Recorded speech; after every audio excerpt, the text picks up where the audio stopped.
Linggong-linggo. Kaya ito, naka-best in long gown competition ako. Ito po si Alwin Ignacio, The Diva That You Love. Kasama ko aking kaibigang bonggang-bongga. Glenn si Bongga. Ito po ang The Chrissy Show. Ang taray na talakayan Showbiz Edition. At dapat natin palakpakan muna ang aming unang-unang pag-uusapan. Ito po sa aming Easy Round Chikahan. Ang pag-uusapan po natin ay ang Pulang Araw. Ito po ay isang historical drama mula sa GMA7 Kapuso Network. At ang tanong ng bayan, dahil isang buwan mula ngayon, ipapalabas muna ito sa Netflix, ang international entertaining site, bago ito ipalabas sa aktual na telebisyon. Ang Pulang Araw po ay pinagbibidahan ni na Alden Richards, Sanya Lopez, Barbie Fortesa, David Licauco, at si Ginoong Dennis Trillo. Ang tanong ng bayan, kaibigang Glenn, na gusto ko mong ikaw ang maunang sumagot. Ako talaga. Dahil laging panalo ang mga sagot mo.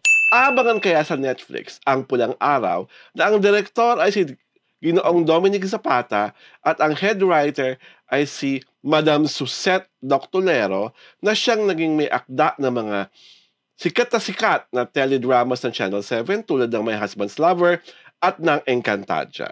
What do you think? Ano ang kutob mo, kaibigang Glenn? Ako, aabangan naman siya ng mga tao. I think tatangkilikin naman siya sa Netflix kasi pinagsama-sama yung mga ilan sa hottest kapuso talents, 'di ba? Artist ng Kapuso, 'di ba? Syempre una na diyan si Alden, 'di ba? Tapos pagsamahin mo ulit sila Barda, 'di ba? Barbie and David Licauco. Tapos andiyan pa si Sanya Lopez at saka si Dennis Trillo, 'di ba? Yes. So at saka ano siya, kumbaga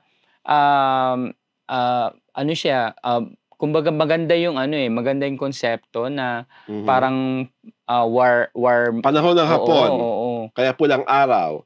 It was parang nangyari no World War II. Action drama series siya, 'di ba? Oo. So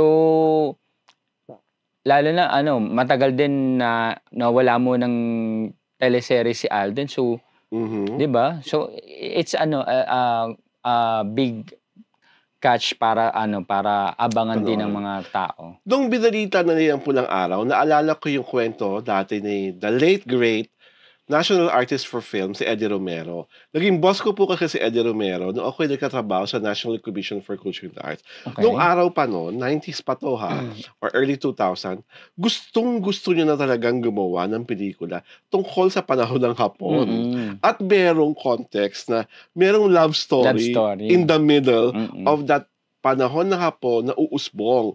Kaya lang, ayaw niya raw itong maging kamukha nung anong pelikula ni Ate Guy, Ate Christopher De Leon, yung Gera rin.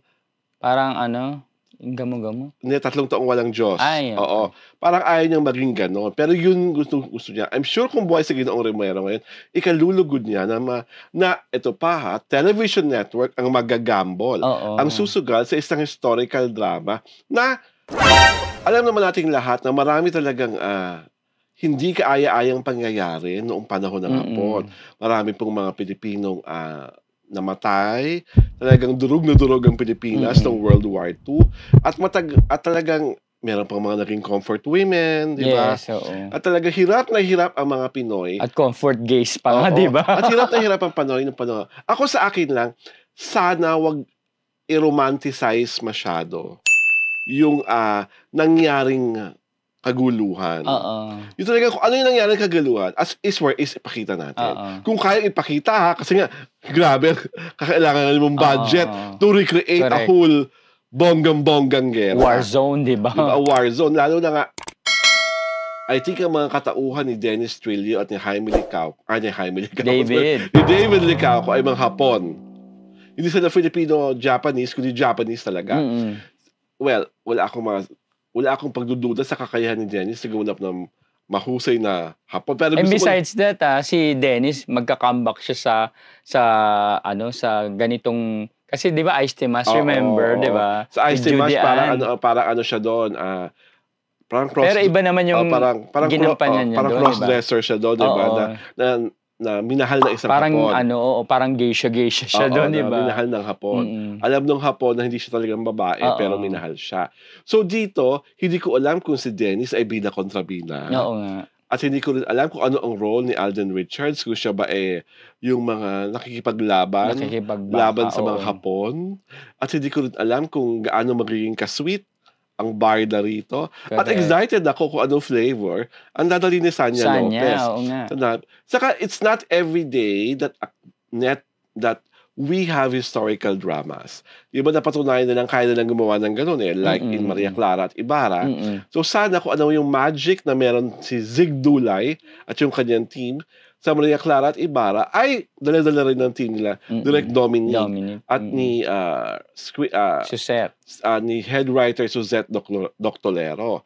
So sa akin, ako excited ako na mapanood ito. Saka nakakatuwa kasi parang kauna-una ang pagkakataon ito na sa Netflix muna unang ipapalabas ang isang kapuso show. Isang GMA show. GMA7 show. Kasi kadalasan, tapos na yung produkto nila, tapos na nag-run yung season, saka ipapalabas sa Netflix. Saka na-acquire na Netflix. Nangyari na yan sa Maria Clara at Ibarra. Saka yung kay Alden at kay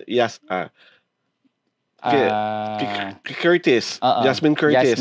Meron silang parang Jasmine Curtis. meron silang teledrama, di ba, na nung matapos ipalabas, saka pinalabas sa Netflix. So ngayon, sa Netflix muna, ibig sabihin, nakapasa sila sa pihikang panlaka ng Netflix dahil talagang nakita nyo naman ang mga Korean dramas, ang mga Thai dramas, at kung ano-ano pang mga historical dramas na ino-offer sa Netflix na talagang iba, pangmalakasan ng production values, pangmalakasan ng kwento. Diba? So ibig sabihin, yung mga elementong to, nandun sa Pulang Araw. So, dapat palakpakan natin sila this early. Congrats. Dahil, di ba, grabe yan, ha?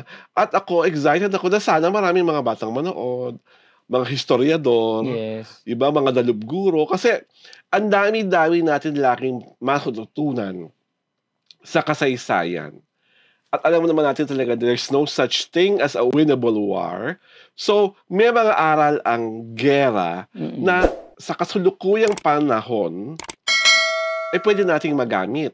At kaya nga, di ba, lahat ng mga tao ngayon, iniiwasan ang magkaroon ng gera dahil talagang walang nananalo sa gera. At higit sa lahat, ang talong-talo dyan, tayo.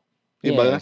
Tayong mga, di naman humahawak ng armas, tayong mga nasa bahay lamang, tayong mga nagtatrabaho, yung mga simpleng tao at mga bata at mga randa. At talagang apektado ng pangyayari pag-gera. So, I'm sure may mga lola na mga nagkikwento ng mga nabuhay ng panahon ng Hapon. Actually, yung lolo ko, part siya ng, parang... Guerrilla. Hindi naman guerrilla, pero parang US, Kaya naging katuwag ng mga US Air Force. Ha? Para katuwag ng mga Amerikano. Oo. Kaya na parang lumaban doon sa mga Japanese. Kaya ang lola ko, naging pensyonada ng US. Taray, di ba? Ako meron akong lola na great-great-great-grandmother na survivor ng World War II. So, nung bata kami, lagi niya kami kinikwentuhan. At ang gagaling ng mga memory ng mga makatanda noong unang panahon, talagang buong-buo, parang nakikinig ka ng storytelling na parang pampelikula. Parang nakikita pa rin nila sa diba? Sa diwa nila, sa pag-iisip nila. Buhay na buhay. Ang pangyayari. Kaya, ang tagal-tagal na maraming Pilipino ang hindi mapatawad-patawad ng mga Hapon. Di ba? Dahil nga ang daming, matindi yung kalupitan. At pananamantalang naramdaman ng mga Pilipino. At alam ko rin, ang Japan talaga, nagsisi, di ba? For the longest time, sinara nila ang bansa nila sa ibang lahi, sa ibang kultura, at pinatatagan kanilang bansa. Kaya nung pagbukas nila uli, humingi sila ng tawad sa mga kasalanan kanilang nagawa sa buong mundo. At ngayon naman, kita nyo naman, isa sa pinaka-progresibo at mayamang bansa ang Japan. Sabi nga naman ibang tao nung kasagsagan ng mga Japanese cultural artists, di ba? Yung Japan para sa kabuhayan. What do you look forward? I look forward to how Dennis and Alden would give life to their respective characters. Pati syempre gusto ko makita kung meron silang tagisan ng galing sa aktigan ni Dennis. Pati syempre sa Barda, di ba? Yes. Kasi di ba, after Maria Clara, hindi masyadong niyakap yung isa nilang serye, di ba? So, this time, pwedeng mag-bounce back sila with these roles na kanilang gagampanan, 'di ba? Oo. At siyempre, knowing Dennis Trillo na 'pag nandun siya sa cast, Correct. hinahawa niya lahat ng kanyang mga kasamang artista. Meron talagang power of osmosis Oo, 'di ba? ni Dennis na 'pag siya ang bida, lahat tayo gagaling. Oo. Hindi pwedeng ako lang. Kitang-kita natin yan sa Maria Clara at Ibarra. At kitang-kita rin yan natin dati sa My Husband's Lover. Diba? So, Pulang Araw, we are so excited to watch you sa Netflix. Ito po si Alwin Ignacio, the diva that you love. Kasama ko ang aking kaibigang Bonggang-Bongga. Glenn si Bongga. Ito po ang The Kitty Show, ang taray na talakayan ng Showbiz Edition.